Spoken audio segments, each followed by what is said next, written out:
So when I was growing up, I spent a good bit of time on my grandparents' farm, and it wasn't really a homestead farm, it was actually an 80-acre working farm. And one of the things that always caught me off guard was my grandpa would take all of his tools and he would rattle can them orange. And I was always so confused because it wasn't like pretty or anything. He would just take rattle can orange and just give each of them a light dusting. So I asked him about it one day. I was like, why do you have orange spray paint on all of your tools? So he's explaining to me that when you are fencing or you are out working in the field and you drop one of your tools, it is really bad if you can't find it.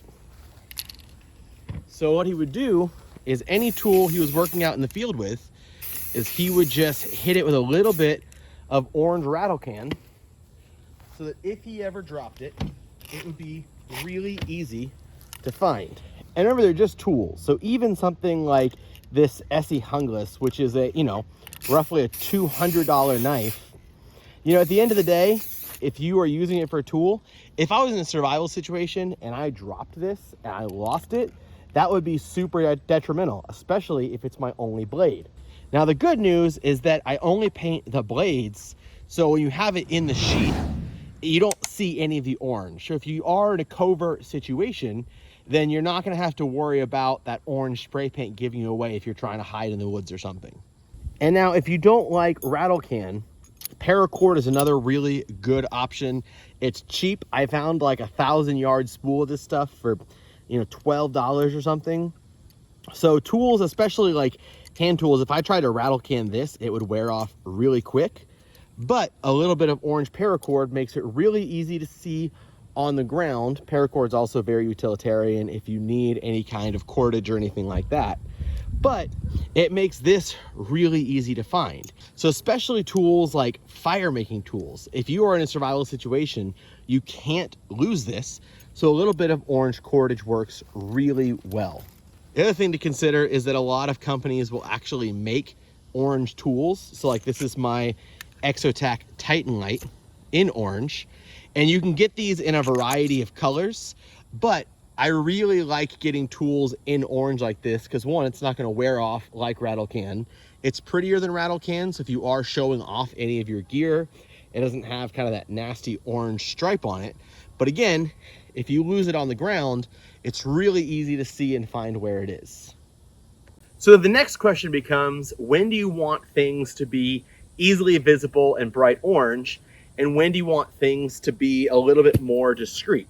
Now, as you can tell, I really like to spray paint things, but this obviously is not orange, and I don't want orange anywhere near something like this. So anything where you're trying to be sneaky or covert, or you may want to blend in.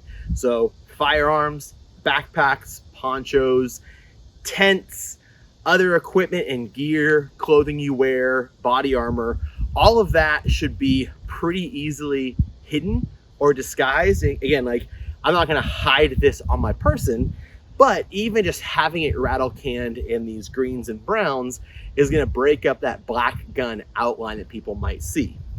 Now, other tools like hammers, machetes, fire starting, anything like that, you're not gonna use those in a situation where you're trying to be hidden anyway. If I'm trying to hide, I'm not going to start a fire. That makes me really easy to find.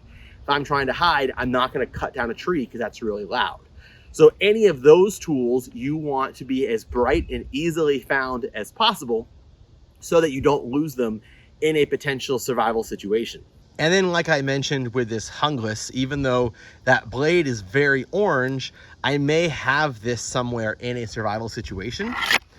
And so once you put it back in the sheath, now it's pretty hidden again. Not that it's like camouflage, but these are all fairly easy colors to hide. If I have this on the outside of a pack, it's not going to jump out at anybody.